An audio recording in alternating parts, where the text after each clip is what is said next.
ladies, it's Raquel here. Welcome to Women Living Torah. And with Yom Kippur upon us, and I'm expecting our 5th child, am I going to be fasting as a pregnant woman? And would I fast if I was breastfeeding or if I was newly postpartum? We're going to be discussing fasting on Yom Kippur when you're pregnant, breastfeeding, or if you plan to be in the future. So Leviticus chapter 23 gives us some instructions for Yom Kippur, and it says we are to afflict our souls. Now, I understand that to mean that we are to fast, and I know not everyone has that understanding, but if you understand it to mean fasting and you are pregnant, breastfeeding, postpartum, plan to be in the future, and this is a question that you have, should I be fasting on this day while I'm pregnant, breastfeeding, or postpartum, then this video is for you. And the consequence, according to Leviticus chapter 23, for not afflicting our souls is that we'll be cut off from our people. And Yahweh emphasizes this a couple of times in this short passage, just a few scriptures. He says it more than once. So it's really important, it's really critical that we are afflicting our souls on this day. And so my perspective as a woman, whether I'm pregnant, breastfeeding, postpartum, sick, whatever it might be, is I want to fast. I don't want just to come up with an excuse to get out of fasting because it's not enjoyable. I mean, it's definitely an affliction to our bodies, and it takes a lot of our mental space up as well because we're so hungry, we're thinking about that. And it's definitely an affliction to fast, but I don't want to just have an excuse and be like, oh yes, I can get out fasting this year because I'm pregnant, or yes, I can get out fasting this year because I'm breastfeeding, or whatnot. I want my perspective to be, Yahweh, I want to obey your commandment. I want to fast. I want to be unified with your people on this day, but help me because I have this concern. And so currently expecting our 5th child, I have been very sick and had lots of migraines, even with food. It's been a really rough first trimester. And so as we're coming to Yom Kippur, I'm concerned about fasting the entire day. You know, usually when I'm not pregnant, I still get a really bad migraine by the end of the day. But now, even with food, I'm, getting really weak and nauseous and things like that. And so it's like, okay, Yahweh, what should I do this year? And I want to share some different Torah perspectives with you, as well as my experiences through the years, because I've had 4 children already, and with every single one of them, I've either been pregnant or breastfeeding. With one of them, I was newly postpartum, and so I have a lot of experiences that I can share with you. But first, I want to share what I understand the scriptures and the scriptural response to be to this question of, should I fast or should I not fast as a pregnant or breastfeeding or postpartum woman? The very first response, I think, is found in Deuteronomy chapter 17. And it says that if there's a controversy regarding the Torah, then we're to go to the priest, the Levite, or the judge of that day that's sitting at our gates and ask them. And whatever they say is as if it came from God himself, and we're to obey. And, it's a commandment, essentially, from Yahweh.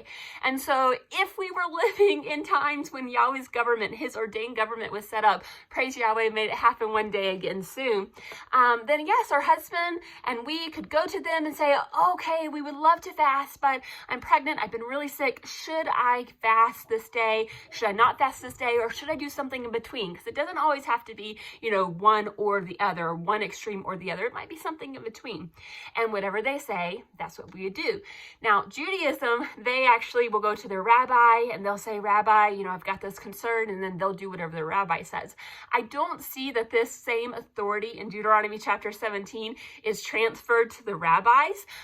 So while I think it's not necessarily a bad idea to go to your spiritual leaders and to your elders and maybe to those who have walked this path before you that maybe have been pregnant or breastfeeding or postpartum and ask their advice, I would take it just as that, as like counsel, not as commandment, as something that my husband and I could consider as we discuss it. But I think the 100% Torah response to this is we would go to the priest, the Levite, and the judge that's at the gate in that day and ask them what we should do.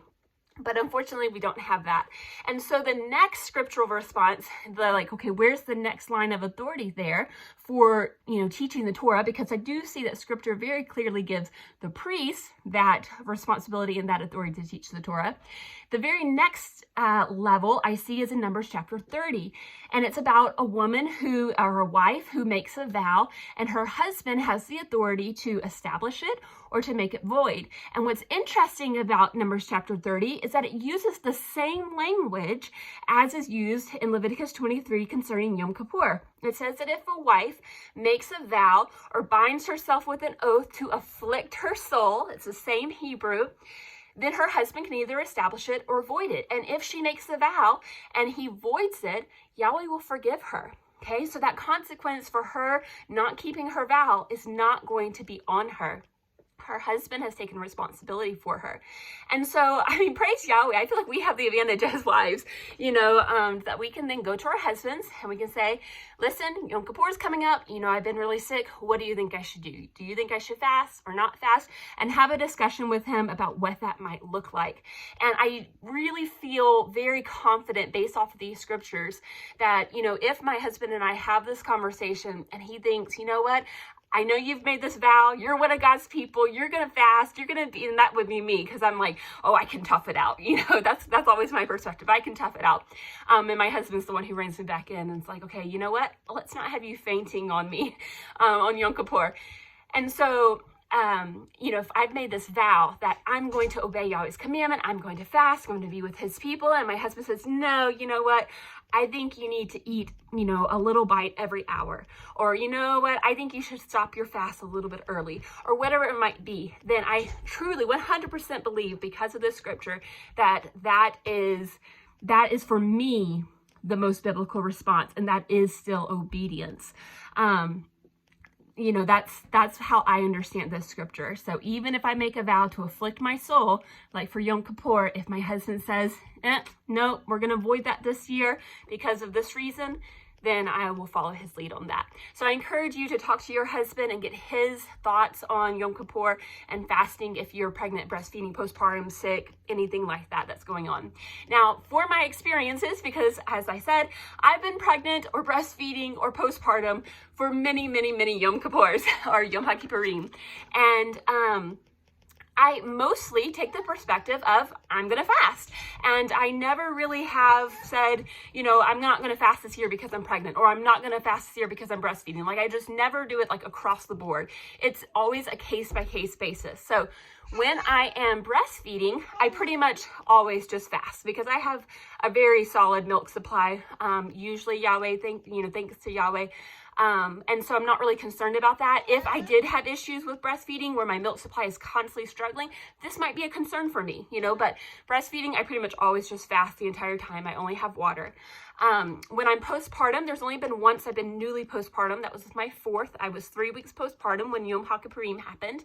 And in that case, I still felt really strong. I felt really good. So I went ahead and fasted that whole day as well. Now, pregnancy, I really do take on a case-by-case basis, pregnancy by pregnancy basis. And even then, I'm not like, oh, this pregnancy has been a hard pregnancy, I'm just going to not fast this time. It's even just a moment-by-moment basis where I'm willing to say, okay, you know what? I want to go as long as I can without eating or drinking anything, just water. And if I have to have something, I want to have the absolute minimum that I can just to bring my blood sugar up or whatever it is, And so again, my perspective is, Yahweh, I want to obey your commandment. I want to fast, but I may not be able to fully do it. And so, I know when I'm not pregnant, I still get a migraine on Yom haKippurim from not eating. So if I'm pregnant and I'm starting to get a migraine on Yom haKippurim, that's not going to be a reason for me to break my fast. But for example, if I'm starting to feel really dizzy, really weak, just having issues with, balancing, or, my heart is palpitating and just beating really quickly, things like that, then I might consider doing a couple of things. And this is what I have done for a couple of pregnancies. So it's usually up until like the very last couple of hours. Like, I can normally hang on until the very last couple of hours. But for a couple of pregnancies, I did need to drink either just little small sips of bone broth or little sips of milk, or I would have like a small handful of grapes, like about 5, just to get a little burst of sugar to bring that blood sugar up. And that was really, it's not enough to ease the hunger. You still definitely feel like you're fasting, but it's just enough to help your body to, stop freaking out so much when you're pregnant, when you have all these other things that are happening in your body that are not normal. And so, You know, I think there's lots of different solutions to this that you and your husband can discuss. I know some people, they eat really disgusting foods. I had a friend telling me the other day that she was like, I ate sardines that day and I hate sardines. They're so disgusting. And so maybe like that's how she's afflicting herself. She's still eating, you know, but it's stuff that she hates. Maybe you and your husband decide that, you know, once an hour, you're going to have like an ounce of some type of protein shake or something. Like there's a lot, I feel like there's a lot of ways it could look.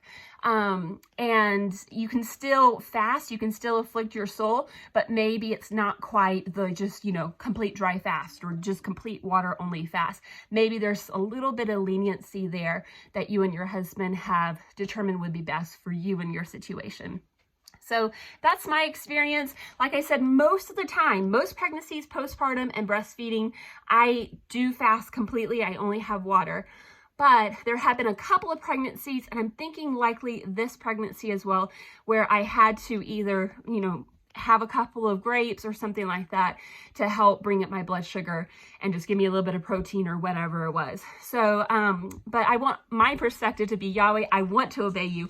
I want to fast. I want to be part of your people. And only if I absolutely have to will I break this fast in the smallest way that I can. So that's my perspective on fasting on Yom HaKippurim or Yom Kippur as a pregnant, breastfeeding, or postpartum woman. And so I'd love to hear your thoughts. And I hope and pray that all of you have a very meaningful fast, a very meaningful Yom Kippur as we remember our redemption and our atonement through Yeshua, our Messiah. Until next time, I pray that Yahweh would bless you and keep you. I'll talk with you later. Goodbye.